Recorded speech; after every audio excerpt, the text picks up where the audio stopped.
So this year, there are a lot of things you could do. There are a lot of things you will do. But there is one thing you need to do. Now, that one thing is different for each of us. It's all based on what's going on in your relationships, in your life, in your job, your marriage. But based on all of that, there is one thing you need to do this year. And if you could figure out that one thing and figure out how to actually do it, it would leave you in a radically better place a year from now. This one thing is probably something you've thought about. It's probably not something new. Maybe it's something someone has mentioned to you. Maybe it's even something you've tried before, but weren't quite successful. So what is your one thing? Some of you already have it in your mind. Some of you, not sure. So here are a few ideas. It could be a habit that you need to break. You tell yourself it's not a problem, but you know it is.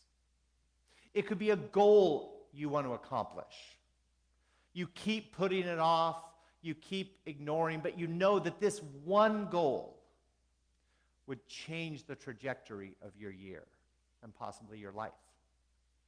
Or it's a relationship you need to focus on. Your husband, your wife, your kids. Maybe you need to spend more time or go deeper. You need to reconcile a friendship.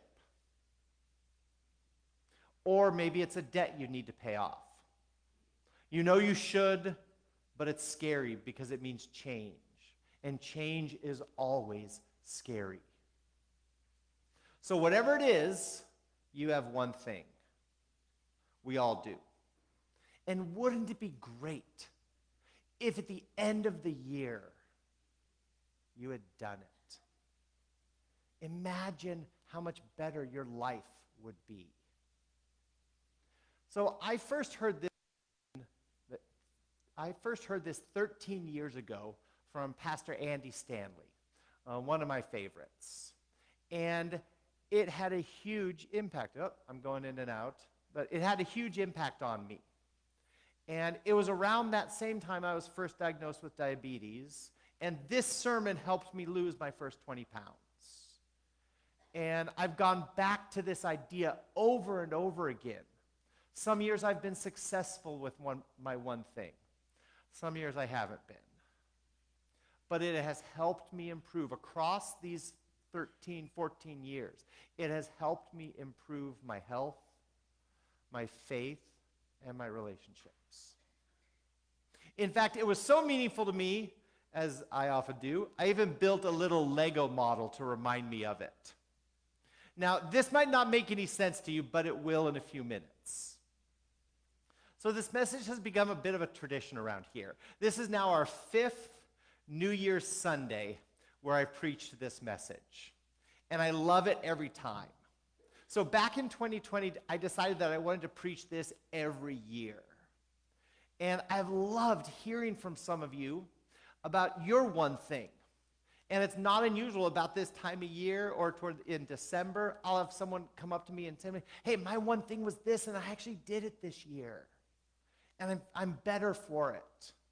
So it's so much fun. So if you have one thing stories, I would love to hear them because they're very encouraging.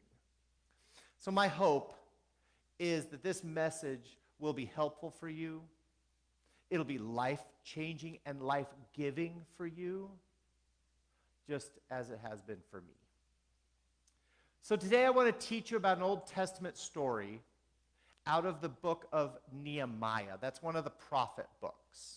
And this will help you focus in on your one thing. So let me introduce you to the first of a couple characters in this story. We have Nehemiah and King Artaxerxes.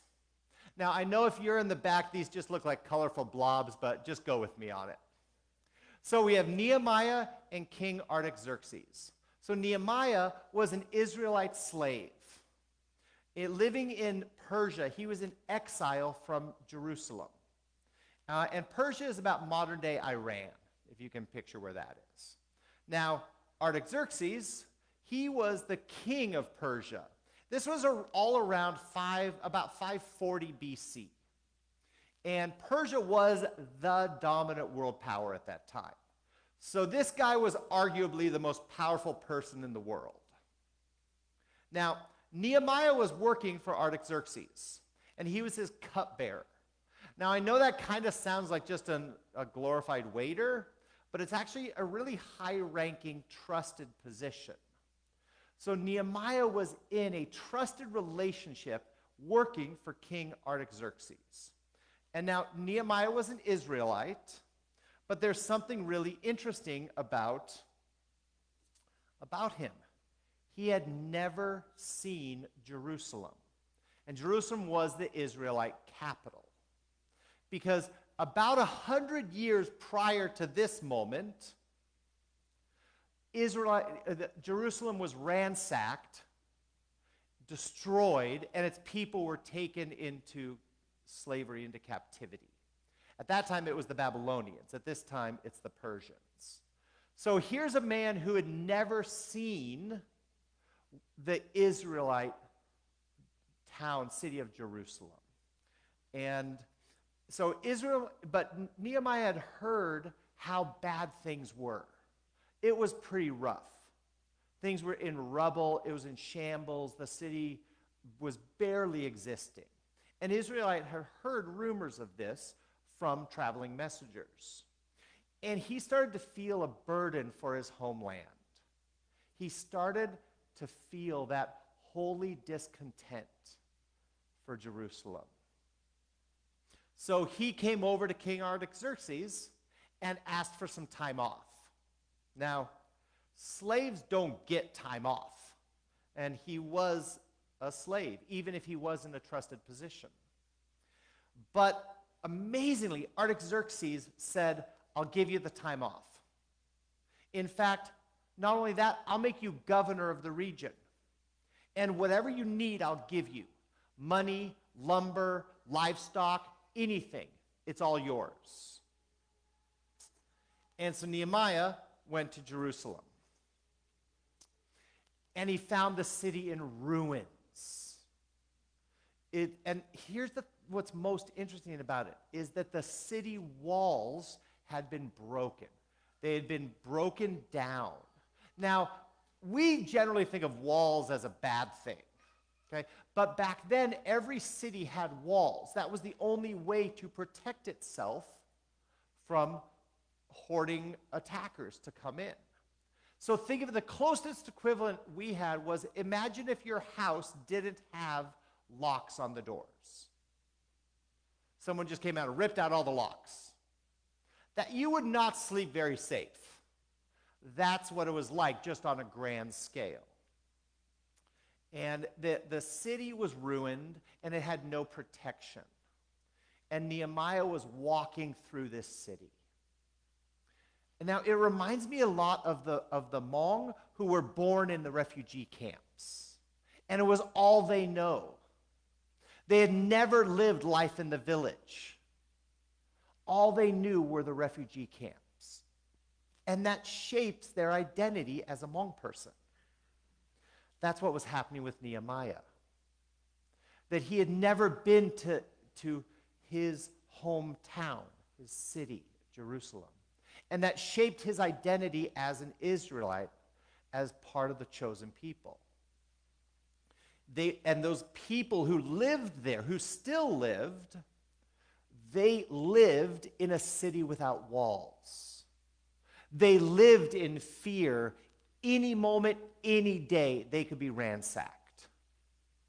And that affected their identity. That affected who they thought they were, and it affected what they thought about God. Because it was very easy to believe that God had abandoned them and left them to the wolves. They had forgotten their history as God's chosen people. And all of this just broke Nehemiah's heart. He spent an entire day and night just walking the city. talking with people. And he came to one conclusion. If I don't do anything else, I have to rebuild the wall. At this point, nothing else matters.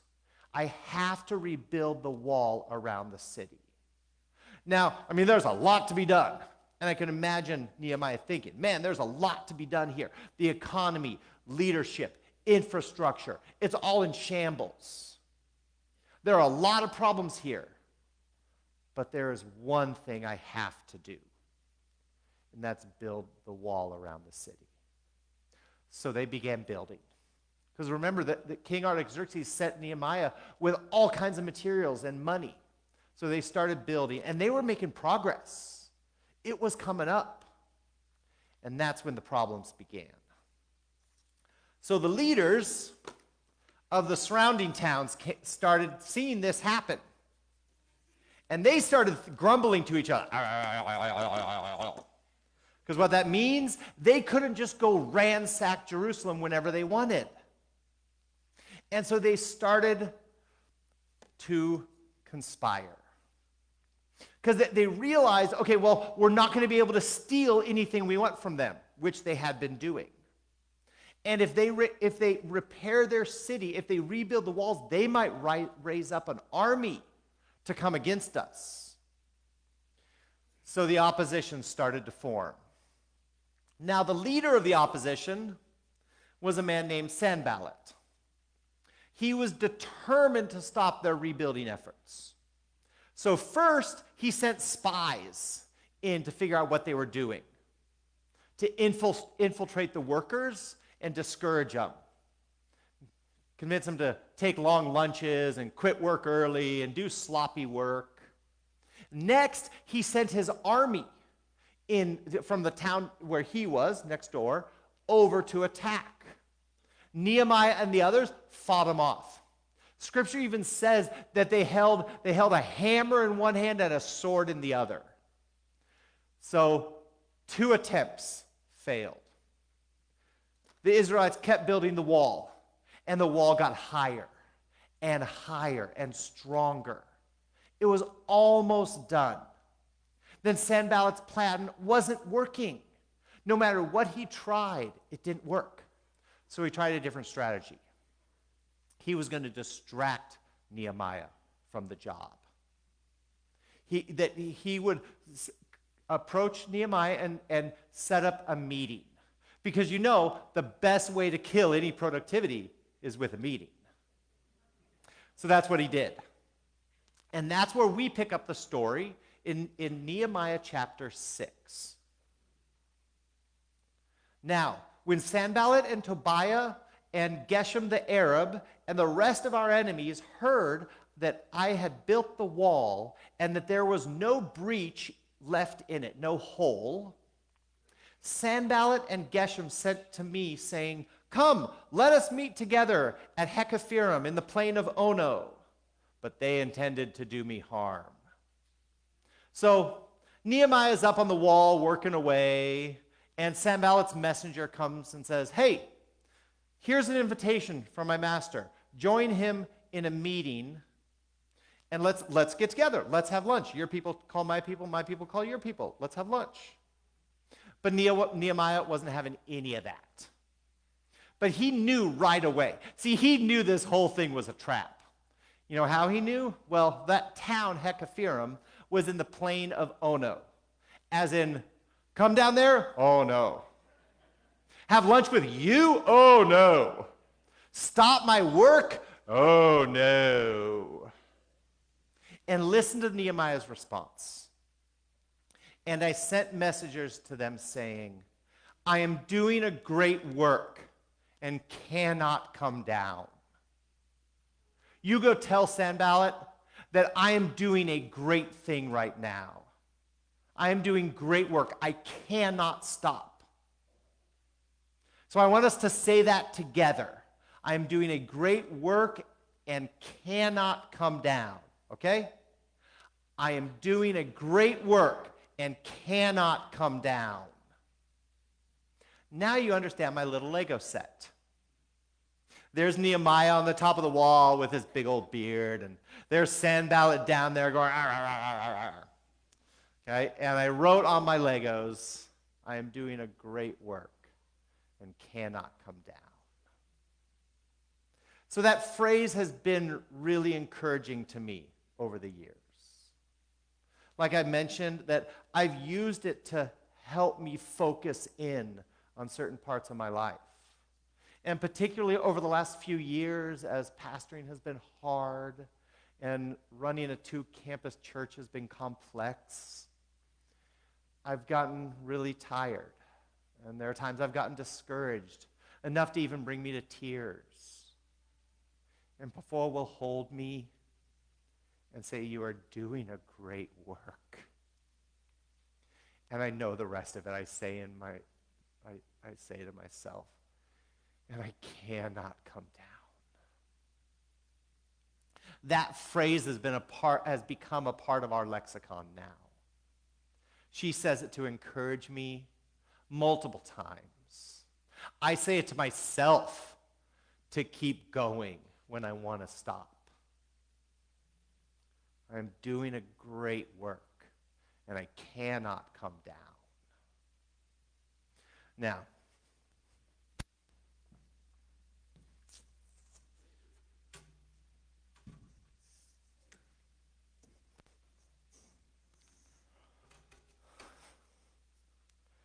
so today,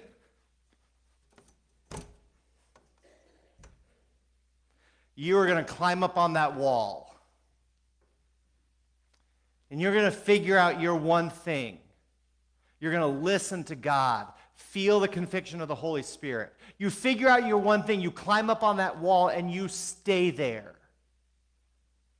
And you say, "I cannot come down. I am doing a great work. I cannot come down." And you remind yourself of that. You picture yourself up on this wall and say, "I cannot come down."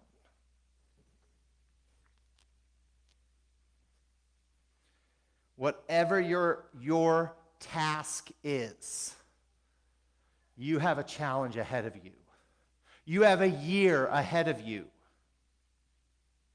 So for the next few minutes, I want to poke and prod a little bit. I want to make you a little uncomfortable. Because I don't want you to be sitting here a year from now as I'm preaching the same sermon and you think of the same thing you're thinking about right now. And you say, "Man, I wish I had done something this past year." So I'm going to bring up a few ideas, poke and prod at a few spots in your life. For some of you, your one thing is your physical health. It has been for me a number of these years. Maybe it is for you. You've ignored the signs too long. You've canceled doctor's appointments, or you've not scheduled them. You say you'll start tomorrow, next week, after the big deadline, and I know all of this. I know you've done all of this because I have done all of this. And I still do some of this. See, some of you need to get some help from a doctor, a nutritionist, a trainer, a therapist. You can't do this on your own. If you could have done this on your own, you would have done it by now. And some of you need some help. Maybe you have to pony up some money. Cancel Netflix, Spotify, save up a little, cook your own meals, and spend that money to get some help. This past year, my one thing was to work on my health. And so last January, I joined Weight Watchers, which is a program I had used in the past, and I joined a gym. And I actually used it this year, wonderfully. Maybe you need to spend some money to get some help. So for you, it might be your health this year. and your health, your body, the body that God gave you, is your great work this year. So everyone say it with me. I am doing a great work and cannot come down. So for others, your wall is a habit you need to break. Some of you drink too much. You want to know how you know you drink too much? Anybody has ever told you you drink too much. Because, here's why. The first time they were concerned, they didn't say anything. And the second time they got worried, they didn't say anything. And the third time they got scared, they didn't say anything. And finally, if you have ever had somebody say, you drink too much, they have been agonizing over that for weeks, months, or years. Maybe it's porn. You know it's wrong. It's hurting you. It's hurting your relationships. But you just keep going back to it. Maybe it's spending or anger or gossip or people-pleasing. A bunch of us have habits we need help with. There are all kinds of addictive habits you can have. Smoking, gaming, shopping, social media, gambling, eating. The list could go on and on. Now, if this is you, here's your first step. It's really simple, but really hard. Tell someone. Maybe your one thing is simply to tell somebody. That's it. Because that's a really courageous step. Find someone you trust and just tell them. Maybe for you, living free in Christ and breaking that destructive habit, that's your great work this year. So everyone, again, say it with me. I am doing a great work and cannot come down. Still others, for some of you, it's relationships. Married couples, some of you need to put your phone down when you're with your spouse. Start nurturing that relationship and living out those vows that you said years ago. Singles, maybe you really want to be with someone. Maybe you really want to be married. And you're so tired of being single, so tired of being alone. Maybe you need some help learning Paul's secret to be content in all circumstances. Dating couples, maybe you need to stop sleeping together. It's sin, y'all. There's no way to sugarcoat this. It's sin, and it's hurting your relationship with God, and it's hurting your relationship with the other person. You just might not feel it now. Yes, maybe that means you can't spend the night together, or you don't go on vacations together.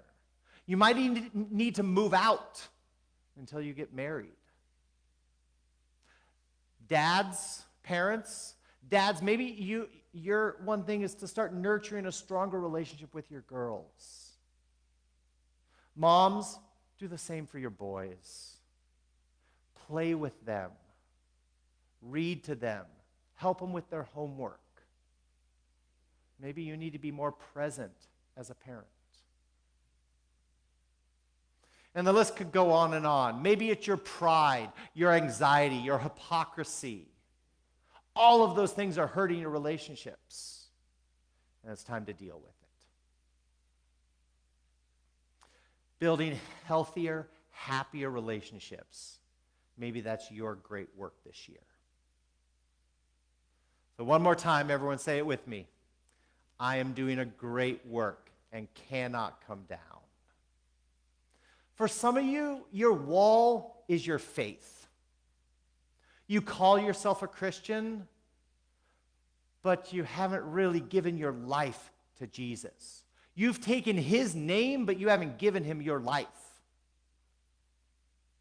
Yeah, and maybe you're a longtime Christian, but you're not really doing anything to build and grow a vibrant faith. You're living off secondhand faith. You're living off other people's songs, other people's sermons, what other people have heard from God. And you're just going through the motions. Church isn't a priority for you. You make it when you can. You're here this morning, but you're more than willing to skip if it's a busy weekend or you're just tired. Maybe you're not spending any personal time with God, and you're living off other people's spirituality. Or maybe you're living hypocritically. You act one way during the week and then put on a good Christian face on Sunday. So living a faith that pleases God and inspires others and leads full of intimacy with God. Maybe that's your great work. So say it with me one more time. I am doing a great work and cannot come down. So what's your one thing? You're thinking like, one thing, man, I got like a list of 5 or 6 things. Just pick one and start there. So my one thing for this year is a little different. Like previous years, I've focused on something. This one is a little different. I've made a commitment to make 6 appointments. And these all represent areas within my life that I've neglected. And these are all appointments that are long overdue. So a doctor, an optometrist, an orthopedic for a shoulder injury, a dentist, a car mechanic, and a dermatologist. 6 appointments, 6 phone calls. That's my one thing. And that's actually all I'm committing to. But here's the interesting thing about accomplishing one thing, or in my case, 6 little things. There's an amazing cascading reaction that happens in our lives when you accomplish one good thing. It leads to more. And that's what we see in the story of Nehemiah. See, Sanballat kept sending messengers. Nehemiah ignored them all. The enemies kept trying to stop him. Nehemiah and his crew kept building. They even tried to get King Artaxerxes into it. They kept building. And every single time, Nehemiah stood his ground. He did not divert from his one thing. You see, there will be obstacles. You will face obstacles, even enemies. There will be people that will try to sabotage you because they don't like this new change in you. I've talked with countless people whose drinking buddies or smoking buddies turn on them when they decide not to drink or not to smoke. And they reject him. They kick him out of the group. So your changes will cost something. Sometimes it will cost actual money. Sometimes it might cost friendships. It will certainly cost time and energy and strength. You'll have people that try and sabotage you. You will try to sabotage you.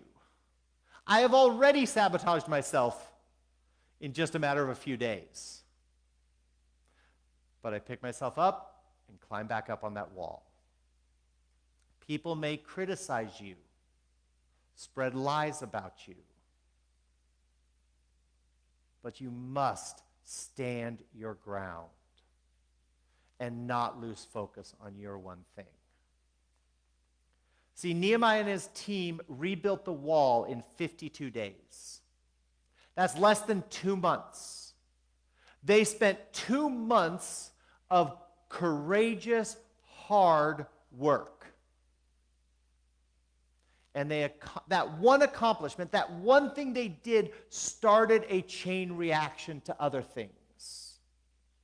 And that one thing they did actually started a revival in Jerusalem. It is amazing. All of Israel began to be restored because he did his one thing. That's why I'm not planning anything else besides 6 phone calls, 6 appointments. Because I absolutely believe, and Nehemiah has shown me, that with one good decision, it cascades into more. And I'm going to trust that more in God's hands. And that'll come later in the year somewhere, or maybe next year. See, the same thing will happen with you.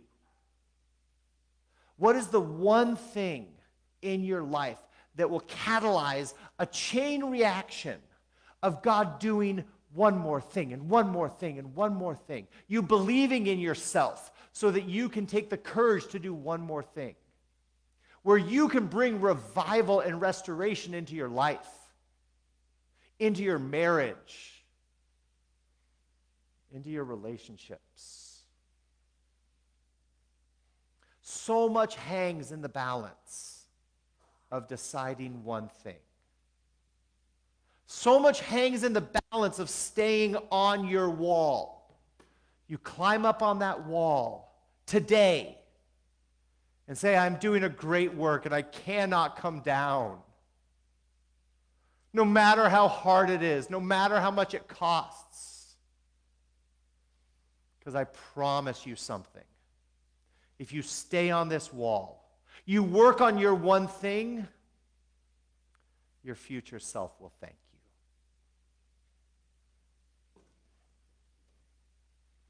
Your January 1, 2026 self will thank you for that.